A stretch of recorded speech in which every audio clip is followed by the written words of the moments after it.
Hey y'all, welcome back to Building Toronto's Regional Rail. If you're not already, consider following us on our other social media platforms and supporting us on Patreon.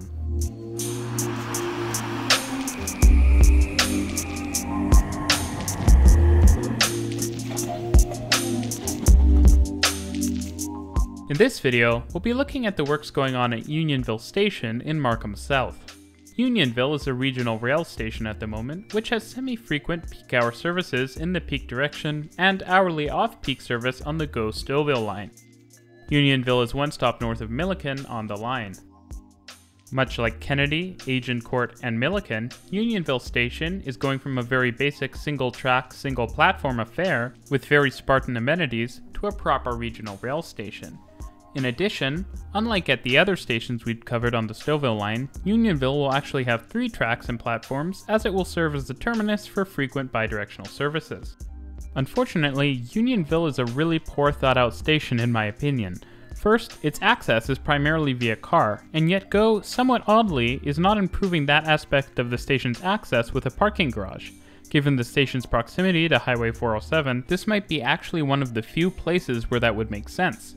In addition, despite having a lot of transit connections on paper, Unionville suffers from YRT's irregular scheduling, so buses are often run on unusual headways and the service is not great.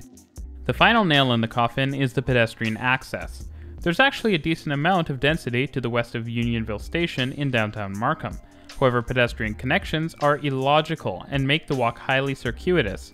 Plans seem to be to improve the connection when development finally comes east, but it's still questionable at best.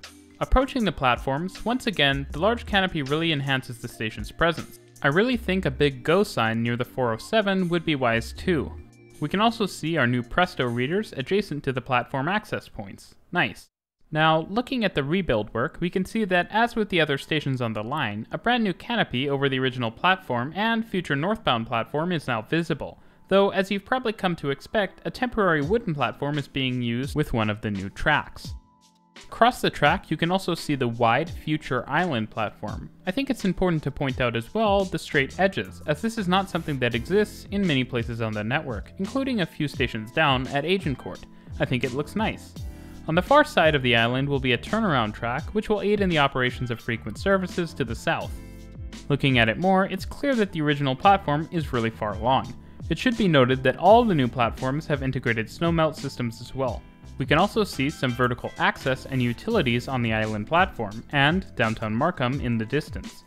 Part of the project is adding formal pedestrian paths through the parking lot, as well as a bike room. However, once again, pedestrian access to the under construction station is pretty poor. I understand that drivers are basically always GO's #1 priority at the moment, given the breakdown of how many people get to the stations via each mode, but this really needs to change. I'd also add that in terms of making parking lots pedestrian friendly, I don't think the plans go far enough. The speeds people drive at in these lots are often crazy, and the lack of substantially more protective measures like trees and curbs as well as speed bumps concerns me. I know this probably all sounds quite critical, but I think that these are all things to point out if GO is ever going to get around to fixing them and capturing the critical non-driver market. I will say it perplexes me to this day that these station upgrades are not incorporating level boarding for trains as well. This seems like a pretty big waste if stations are going to be upgraded soon, which they should because level boarding is a common sense improvement. We already have a standard height to use based on the accessible platform height, and surely whatever rolling stock operates on RER can be made to have appropriate floor heights. Once again, I do love seeing stations getting rebuilt across the region. Despite my criticisms, the stations are mostly getting a lot right. They're vastly improving capacity and weather protection, and making stations visually really attractive.